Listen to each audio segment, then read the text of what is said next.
Assalamualaikum warahmatullahi wabarakatuh. Perkenalkan, nama saya Dimas Itoh, NIM 20180410266. Di sini saya akan mempresentasikan mengenai positioning dan nilai merek. Oke, selanjutnya, sebelumnya saya akan menjelaskan mengenai pengertian positioning. Jadi positioning itu adalah tindakan merancang penawaran atau citra perusahaan agar mendapatkan tempat khusus di benak konsumen.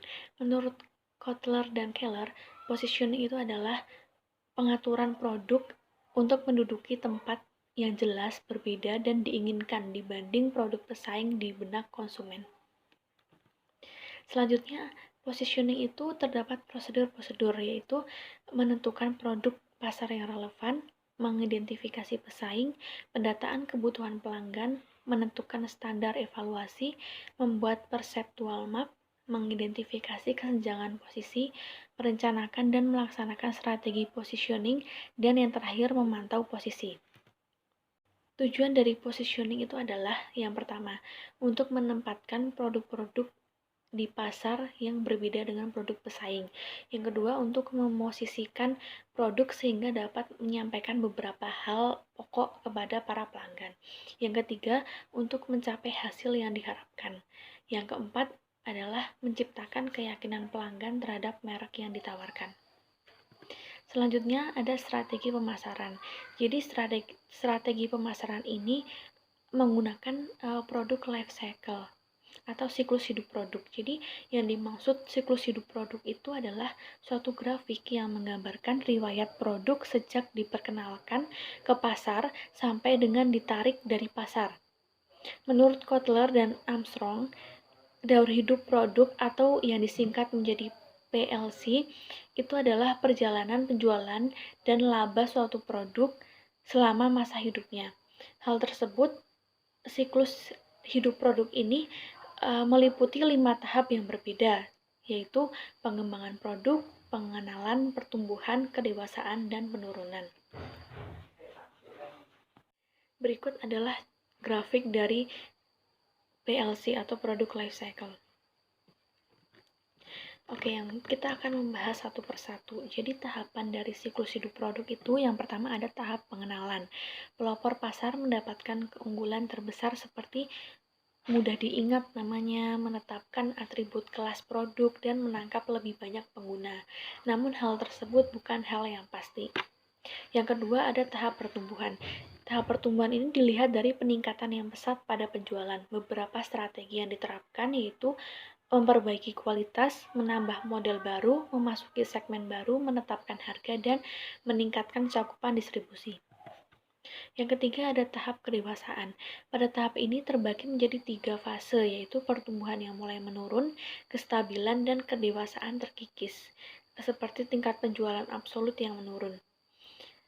Hal tersebut itu mengakibatkan industri dari pesaing dapat mempertahankan segmen pasar mereka dan akan kalah dengan pesaing. Yang keempat adalah tahap penurunan. Jika pada tahap ini penjualan menurun, hal tersebut disebabkan beberapa hal seperti kemajuan teknologi, perubahan selera konsumen, peningkatan persaingan domestik dan luar negeri.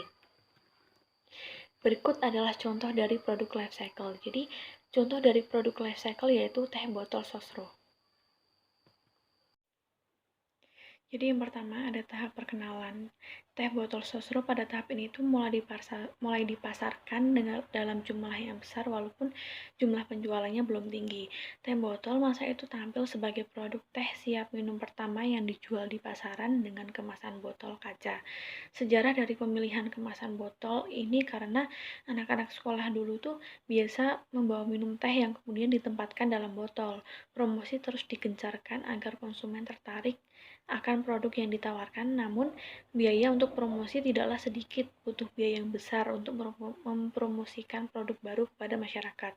Yang kedua ada tahap pertumbuhan. Dalam tahap ini tuh pertumbuhan penjualan dari teh botol itu serta laba semakin meningkat karena masyarakat telah mengenal teh botol sosro dengan baik. Promosi yang dilakukan tidak perlu segencar pada tahap perkenalan. Selain produk telah banyak diminati konsumen, pada tahap ini mulai muncul beberapa pesaing seperti teh kotak, teh gelas, dan lainnya. Ada tahap kedewasaan. Tahap ini penjualan masih tetap, tapi mulai banyak konsumen yang tertarik pada produk pesaing. Persaingan harga pun menjadi sangat tajam. Perusahaan perlu memperkenalkan produknya dengan model serta varian baru kepada masyarakat. Inovasi dari produk teh botol ini yaitu tersedianya berbagai ukuran dari teh yang tidak hanya dikemas dalam botol kaca tetapi juga dalam bentuk botol plastik, serta ada pilihan varian seperti less sugar untuk konsumen yang tidak suka minuman yang terlalu manis. Sehingga produk teh botol ini masih menjadi minuman yang menempatkan tempat di hati konsumen sampai saat ini. Sekian presentasi dari saya, kurang lebihnya mohon maaf. Wassalamualaikum warahmatullahi wabarakatuh.